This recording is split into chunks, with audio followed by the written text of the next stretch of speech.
Armando Salguero covers the NFL for Outkick. You can follow him on Twitter at his name right there, Armando Salguero. Welcome in, Armando. How are you?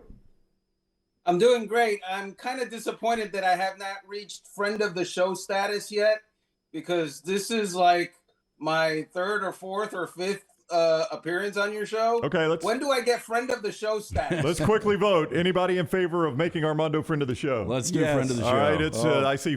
He's a friend of ours. 4-3, you passed. 4-3. Yep, unanimous. Everybody behind the glass said no. Wow, you guys, why do you not like Armando? Hey, watching last. All right, so let me connect the dots for you here, Armando, because I know you pay far more attention to the pro game. There are a lot of Alabama fans that would love for Bill Belichick to fix his offense by hiring Bill O'Brien. Do you think Bill O'Brien's in the NFL next year? And watching last night, is he possibly even back with Belichick in New England? It makes sense. The Belichick experiment of using Matt Patricia, his former defensive coordinator, as the offensive play caller is not really working out, and anyone with eyes can see that. And at the point where the starting quarterback, former Alabama quarterback Mac Jones, is cursing out Mac Patricia's play calling on the sidelines for anyone on the streaming broadcast to see, I think that's a message being sent and received. And I think that obviously Bill O'Brien had great success in New England as the offensive coordinator. I would say that, we could have had some success in New England as the offensive play callers with Tom Brady at his, prime. So there's that. But yeah, look, I don't know. I'm not in Nick Saban's head. I don't know what he's thinking about Bill O'Brien. I've heard whispers that maybe it's time for Bill O'Brien to graduate. But I can't offer you insight on what is happening behind the scenes at Alabama. I can say that the Patriots need two things. They need playmakers on the outside to help Mac Jones, and they need a coach that players have confidence in to call the plays. Do you ultimately think, and look, we're a long way away from that fifth-year option for Mac Jones, just in year 2 right now with that rookie contract. Do you ultimately think he's the future, though? So I look at that offense, and the first problem that I see is not Mac Jones. The second problem that I see is not Mac Jones. They don't have outside speed. They don't have outside playmakers. Look, last year, the Buffalo Bills boat raced the Miami Dolphins in a couple of games. They did the same thing to the New England Patriots. The Dolphins went out and traded for Tyreek Hill, who is arguably the most dynamic wide receiver in the NFL. They added 2 running backs. They added 2 more wide receivers. They addressed the offensive line. The Patriots had the same issue, and they added Devontae Parker, who the Dolphins discarded. And they lost their offensive coordinator, Josh McDaniels. So obviously, Bill Belichick, the general manager and personnel guy, is failing Bill Belichick, the head coach, and Mac Jones, the quarterback. Again, Mac Jones, is he awesome? Is he great? I don't know. I do know that he needs more weapons around him. I'm interested, in percentages and computer ratings and chances to make the Super Bowl are one thing. But do you feel like the Miami Dolphins are not getting enough respect? Because I see after the Bills win last night on all of my platforms that the Bills now second best percentage to make it to the Super Bowl behind only the Chiefs.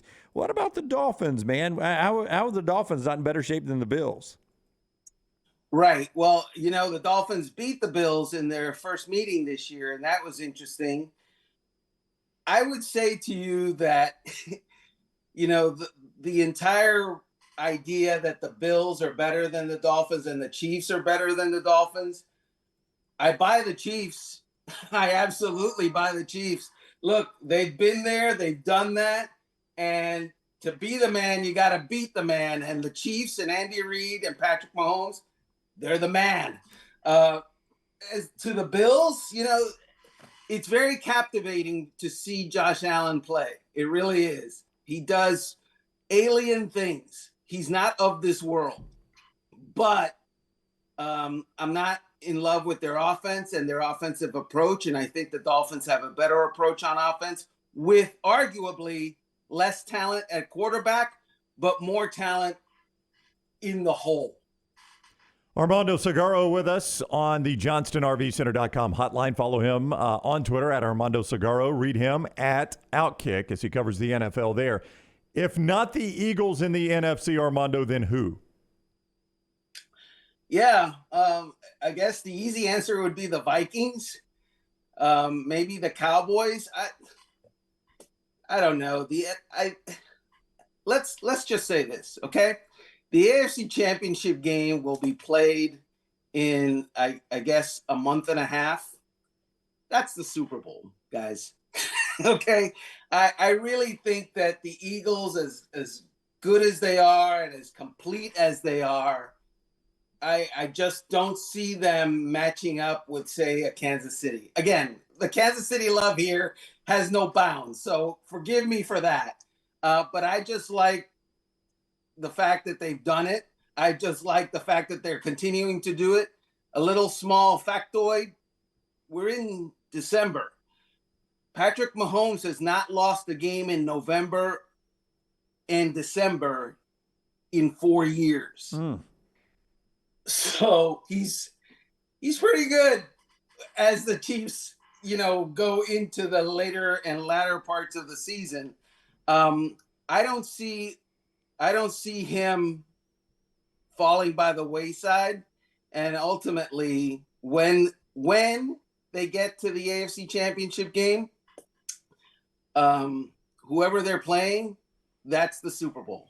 Well, I'm going to make a prediction that Patrick Mahomes loses this week in Cincinnati. With that said, true or false, this Cincinnati team is better than the last year's team that went to the Super Bowl. They are of late, for sure, because the offensive line that they spent a lot of resources on in the offseason and was a disappointment early on is now pretty darn good. They've gelled. That's important. Obviously, Joe Burrow is getting a lot more time in the pocket. He's not getting beat up. He's not getting pressured as often. And their running game actually has shown up even without Joe Mixon, who's been out with a concussion. They have been a team that is on the upswing. They're gelling. They're coming together.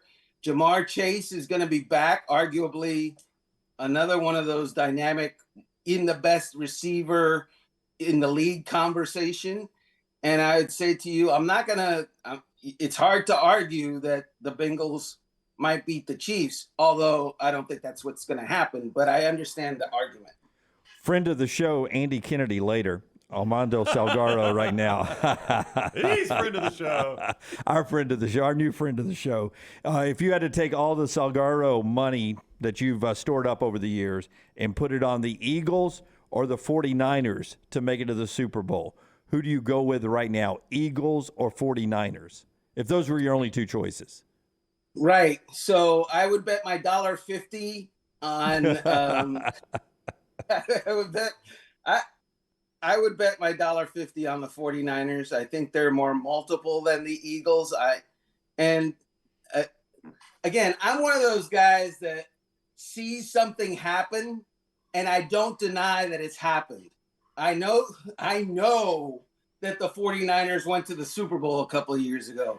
I know that they were, back in the playoffs doing damage last year, if I'm not mistaken. I know, in fact, the NFC Championship game. I know that they've been to 3 NFC Championship games. The Eagles are up and comers and they're showing up and they're building on what they did last year, making the playoffs, and they are a very good team. What Howie Roseman, the general manager, has done there is outstanding. But I need to see more.